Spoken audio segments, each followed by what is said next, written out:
Талант Жайдарман тобы.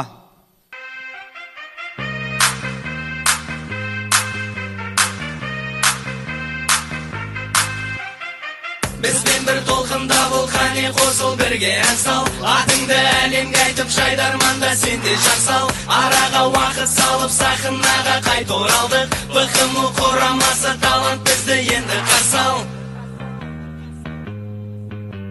Маусымға да ендік, ширек финалға жеттік. 25 ширек кипси жеген баланың айтқан әні. Мама, мен көрмеппін ғой бұрын қайта. Ассалаумағалейкум Қызылорда!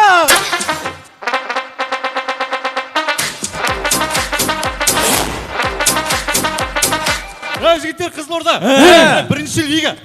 Бірінші лига келдік па, қыздар туралы айтайықшы. Айтайық. Қыздар туралы айтайықшы. Қазақтың қыздары әдемі болған кезде, оны әр заманда әртүрлі суреттейді. Мысалы, баяғы заманда қазақтың қыздары әдемі болса, хас сұлу. Күн десе көзі, ай десе көзі, аузы деп суреттеген.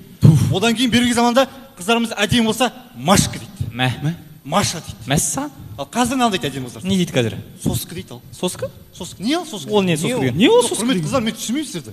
Соскының түрлері бар, сіздер біле бермейтін. Мысалы алып барайық, мысалы, қараңыздар, мынау. Міне. Сәбидің аузында жүретін соскы мынау дейді.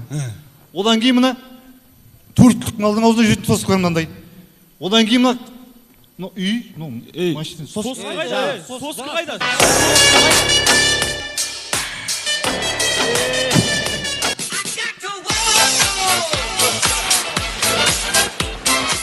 Жігіттер, соскы демекші, мен Қызылордаға келгенде бос жүрген жоқпын. Енді. Тек қана ойынды ойлаған жоқпын. Мен мына Қызылордаға келгенде бір күшті Ақмаржан дейтін қызбен таныстым. Мәссә. Мен сонымен жүріп жатырмын. Қош. Сенің жүзіңнен сезімді көрем. Мына Ақмаржан дейтін қыз, өзі сондай хас сұлу, соскы десе соскы қыз. Міне сендер үшін Рүстем Елжановаға соскы. Соскы демеңізші маған. А? Соскы демеңізші. Деймін. Демеңізші. Деймін. Демеңіз деймін сізге. Мен сені мақтап тұрған жоқпын ба балдырақ? Мақтамай-ақ қойыңыз. Мынаны түсің, жүрсің бері қарай. Ойынға келмей жатып, маңдай отыр. Қалай отыр? Секір. Өкшеңмен секір. Өкшеңмен, аха. Не болды? Базар жоқ, Рүстемаға соскы.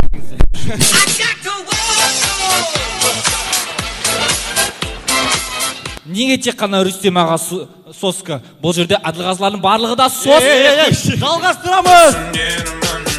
Жалғастырамыз. Монғолия еліндегі арифметика сабағы. Шыңғысханда 500 қатын, ал Айбарда 4 алма. Қалай ойлайсыңдар, 4 алма 500 қатынға жете ме?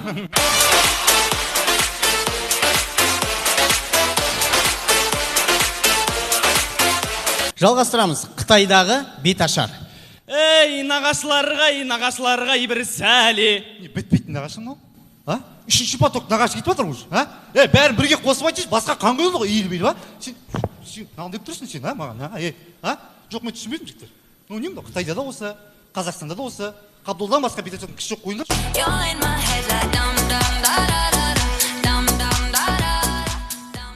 Жалғастырамыз. Балаларына мүлдем ақыл айту білмейтін әке.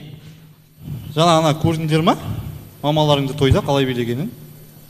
Еркек көрмегіңіз ұқсап биледі, көрдіңдер ма? Мен вообще түсінбеймін мамаларыңды. Мен түсінген жоқпын мамаларыңды. Қарашы, ертең сендер де қатын аласыңдар бар ғой. Сол кезде бар ғой, қатынды бүйтіп ұстау керек, мен сендерге дейін бар ғой. Қара, Жакунай тыңдашы, Жакунай.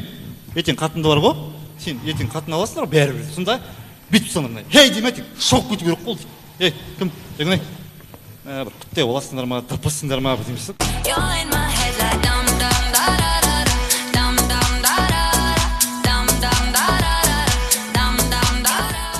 Құрметті достар, ойын соңында.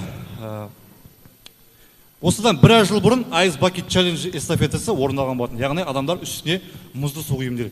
Ал біздің Оралда үлкен тұзды көл бар.